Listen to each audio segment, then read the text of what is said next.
Aray ko, aray ko. Masakit ba? Tama na ho, babalikin niyo eh. Ay, akala ko kasi nakapatay na ako ng tao. Pasensya ka na. Opo, okay na po ako. Ikaw naman kasi, bigla kang susulpot ng gano'n. Nagulat kami. Alam mo ba pinag-uusapan pa namin? Crime. Crime? Hostage. Murder. Tapos bigla kang susulpot gano'n.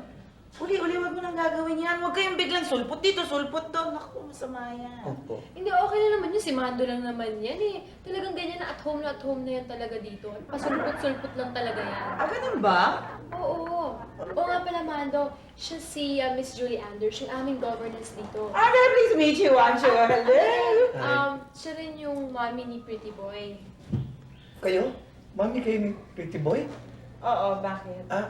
Parang ang bata niyo naman para maging nanay ni Pretty Boy.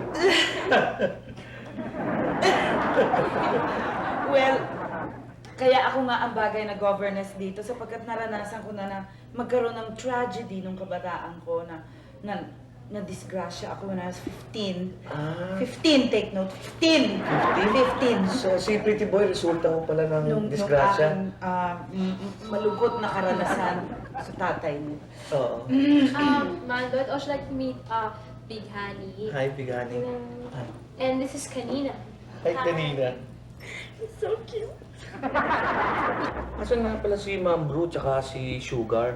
Si Auntie Blue kasi, she went to the States. Si Sugar naman, kasama na niya yung mami niya. Ang dami mong tanong.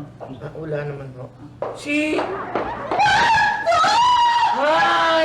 Mando, kamusta ka na? Ito mabuti. Long time no see, Mando. Oo nga eh. Ikaw di mo na kami sinisipot dito porque ang dami-dami mo ng bracket Hindi naman. Bakit? Parang you're not happy to see me, ba't malungkot ka? Kasi kaya nga ako pumunta rito, kailangan ko ang tulong nyo eh. Tulong? Na-frame up ako. Ang ibig ko sabihin, kasi nung isang araw ho, di naglalakad ho akong ganyan, ano? May nakita akong mamaro sa kabilang kalsada. Nagsisindi siya ng sigarilyo. Gusto kong makisindi. Lumapit ngayon ako. Nung paglapit kong ganyan, biglang nag-collapse! Nag-collapse yung kama. Tinignan mo lang, nag-collapse. Hindi yun ang ibig ko sabihin. Nag-collapse, as in, hinimatay yung lalaki. O tapos? Ngayon, biglang may dumadaan na pulis. Nung nakita ko yung pulis, bigla akong tumakbo!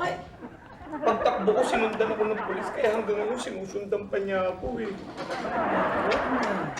Anong gagawin mo ngayon? Bala ko sana dito muna ako magtatago. Uy, naku baka madamay pa kami niyan Ikaw, Mando, kilala kita Baka may kinalaman ka talaga dyan. Hindi, wala. Itong pangyayari na to, wala talaga akong alam. I'm innocent. Oo nga naman, happy. Look at this little baby face. He looks so vulnerable, so helpless, so homeless. Ko cute. Uy, ka baby. Thank you.